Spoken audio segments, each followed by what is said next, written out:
How you going, guys?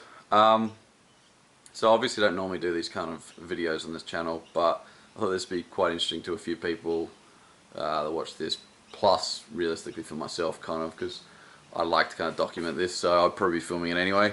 But for anybody that doesn't know what car this is, this is actually the R32, the original one. So this is basically, if you see any of the videos at the start of this channel, they're all in this car. This is actually my first car I ever owned. So I bought it back in 2005 in Japan. I imported it. So yeah, so for me, this is, you know, the most important car for me.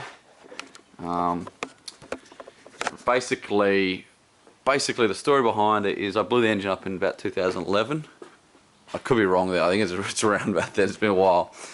But essentially what happened was, it all kind of started from, you know, this engine's been through the wars, but where it kind of started was all 80 GP event. I changed out the rack because I had a buggered rack, and the only ones I like. So we kind of took it home Saturday night to fix it.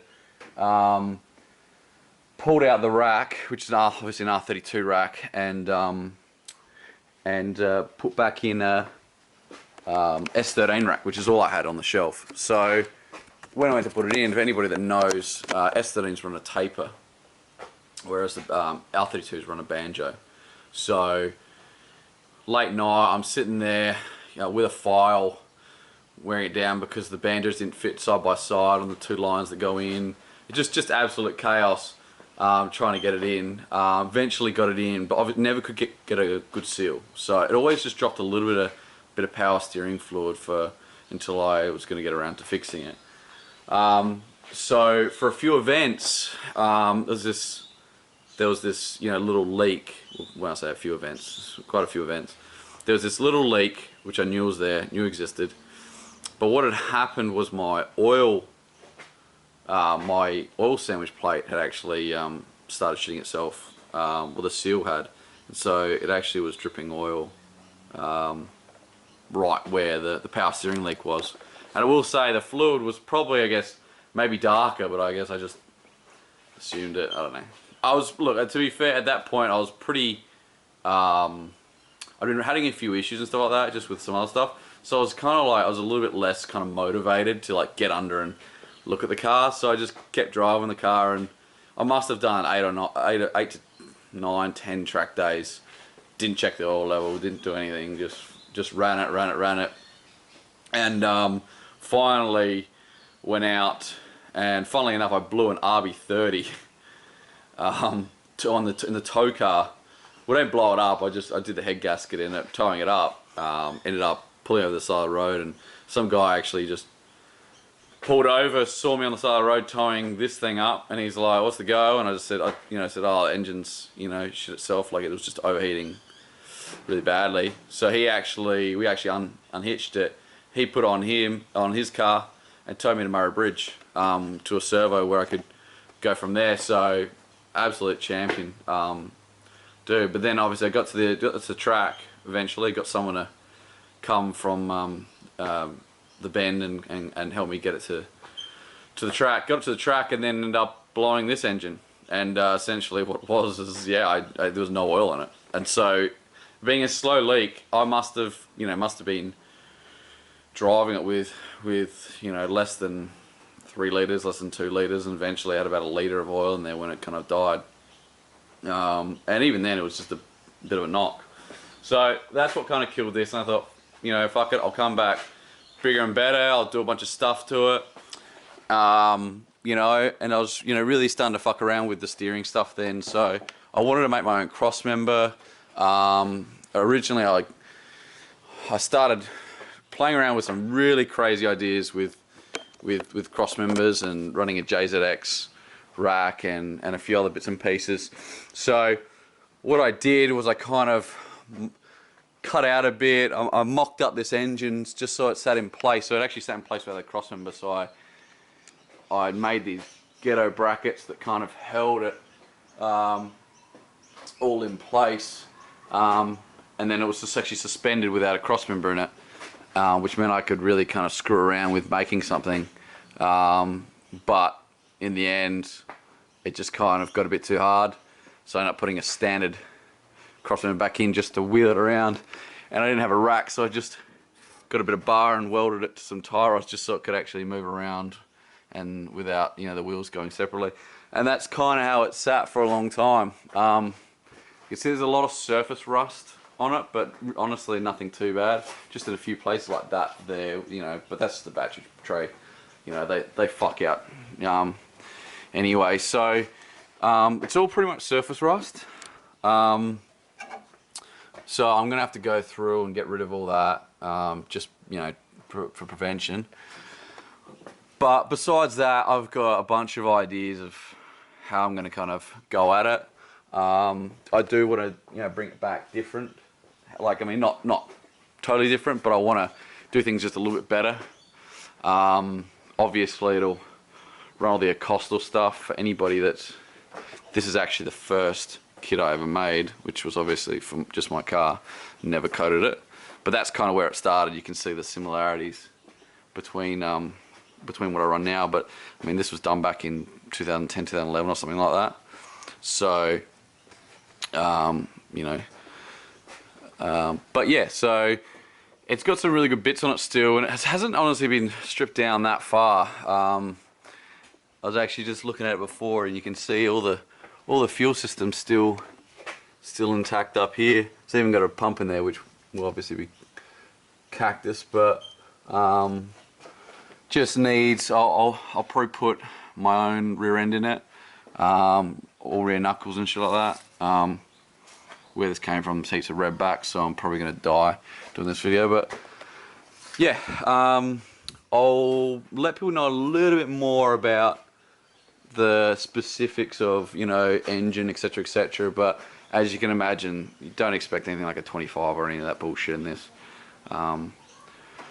Just it'll be, you know, want to do something kind of the spirit of the car. But yeah, I mean, I'll take it around for some of the few little bits and pieces that it has now. I'll just lower it down so you can actually see a bit more.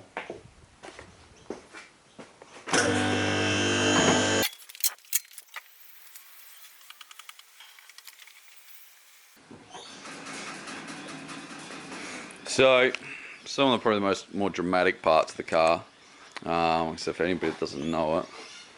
Oh, right. It's kind of where the exhaust used to come out. Actually, the exhaust itself was a 3-inch pipe that floated in here. So it was attached to the engine, but it was floated, so it wasn't hard mounted to the chassis. And then there was a 3.5-inch piece which actually bolts onto here, which came down and was the actual tailpipe, I guess, whatever you want to call it. But that was essentially, you know, so that it floated in there. You know, wasn't hard mounted to the engine because that obviously wouldn't be good.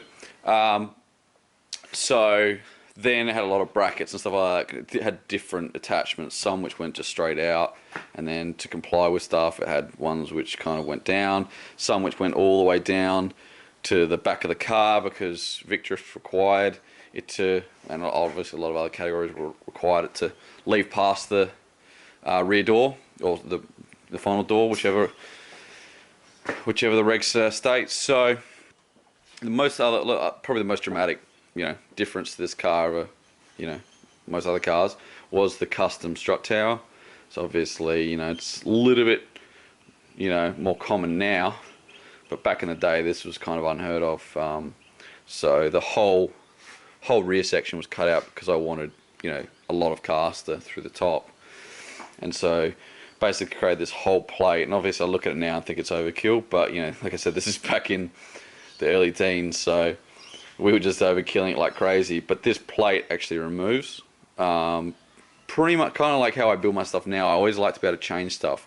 You know, like I think anybody that thinks they've got everything sorted, you know, always straight out of the gate, you know, they're going to have a bad time. You know, we're dealing with drift, we're dealing with stuff that hasn't really been, you know, fucked with, you know, for that long in the scheme of, you know, look at motorsports stuff like that. So for me, I was like, look, I'll put this on there. Worst comes to worst, if I need to change it, I need to change it. I didn't. It actually worked really well. It was pretty much perfect. However, what I will be doing probably in the next one is I'll probably be making putting slots in here to make it adjustable. But this is all done by hand. So before I was doing CAD and dealing with CNC. So all these holes are drilled manually. So they're probably not going to be completely, you know, in line. So the CAD I'll probably have to just measure them all and then just put it in CAD. But then I'll have a template, so then I can just make whatever plate I want to go in here. But like I said, it'll probably be something simple, like just these holes are slotted a little bit, so I can move the caster a little bit back and forward, adjust that. But realistically, like I said, it's pretty good from the get-go. But you know, I want this car to be, you know, ultimate when it comes to steering. And at the end of the day, when an off-the-shelf kit has more adjustment than what this does, it doesn't really make sense. So I might as well upgrade that. You can see that's the test engine that I kind of put in. I don't even know what this is out of, to be quite honest. Yeah, I genuinely no idea what RB20 this is, but that's the strap which kind of held it in place. So when it didn't have a cross member in it, it's actually not defected. This was actually put on by a cop in Port Lincoln when we were at the track. He actually just put it on there for shits and gigs because he was at the track loving life. So this is the interior. I did end up stripping out all the body loom, so that's probably something I'm gonna have to spend a bit of coin on getting back in. Probably not the end of the world, but it's kind of committed me to that now. Bit of the interior, the amazing seat. It's funny because I literally just pulled out a seat identical to this out of my Safiro, and I could have swore that I'd pulled it out of this car because it is literally identical. Sparco Rev that was torn up to shit in the blue, etc, etc. And I just realised I actually have two identical torn up ghetto fucking Sparcos.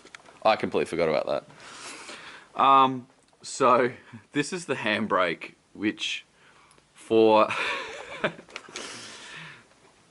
so obviously when I was a kid, this was my street car. It was actually my work car. So I worked as a piece of delivery driver for a while, and so it had to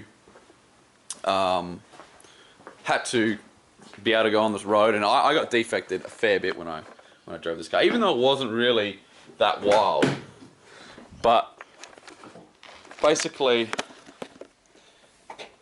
I had to drive this thing around without getting too much trouble.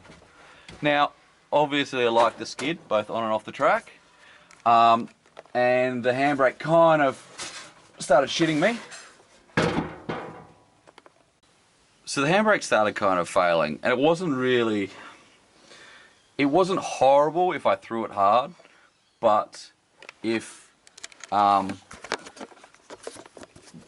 but basically it was, I was going against a guy in, I think it was G1 or something like that, and he kind of arse dragged in front of me, and when I went to kind of match him and kind of do that shallow entry, the handbrake just didn't work. And that was kind of the first time I realised, oh, like, my handbrake's not great. Because when I'd enter, I'd just throw the car and use a little bit of handbrake and it was fine. But chasing this guy in, I kind of realised, oh shit, like, I need a better handbrake, because if I'm going to be chasing other guys into corners, and if they're going to be doing shallow entries that are handbrake based, then I'm going to need to do that.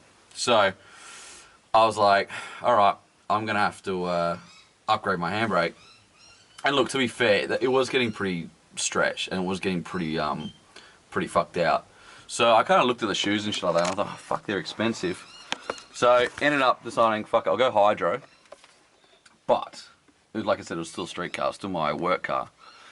So basically I wanted to create something that worked with the standard handbrake, that sat inside the center console. Now, I used to go through Regency with this.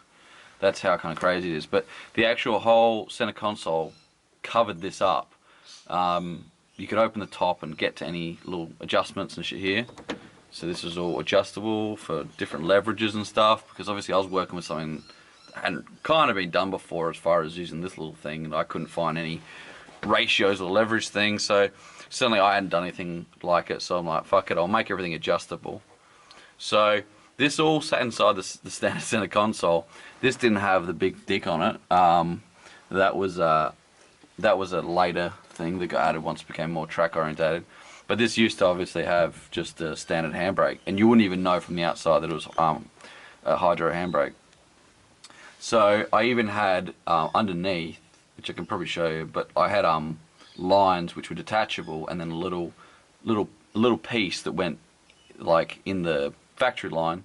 So that meant when I went to Regency, I could actually completely unplumb this, so that, because otherwise you'd see the lines, Regency would see the lines going on it. So by the way, Regency is our defect place, so they would, you know, they would inspect our cars, vehicle inspection.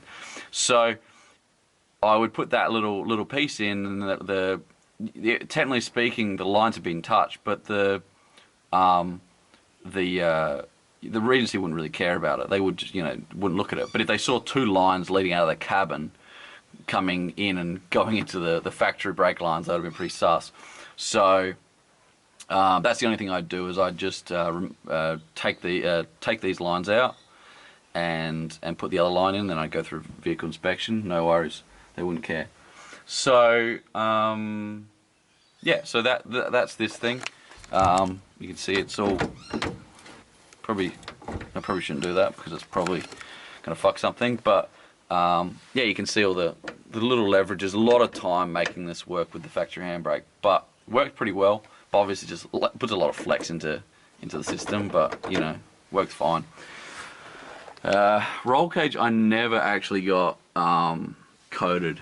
I got it done by Buddy Parts back in the day. It's a really nice cage. It was actually one of the first ones that used these kind of interlocking, I can't even see if I've got any exposed, but they use those interlocking, geez, that, yeah, there's going to be a lot of work to get those back. But they used, oh there you go, I don't know if you can see it, but they used the proper interlocking things, the cages, you know, joiners on the cages, so a lot stronger than those shitty Jap style ones, little clever style ones. Now they're really common, but at the time, yeah, they were a very new thing. In fact, this was even CAMS approved. It's a nice cage, but like I said, it's gonna need to be all fucking blasted. So all these flares, this will all go. I'll put something back similar, but I mean they're pretty shit house. Need to do something all with this fueling system. I will say I do love this fuel tank. It's such a good fuel tank.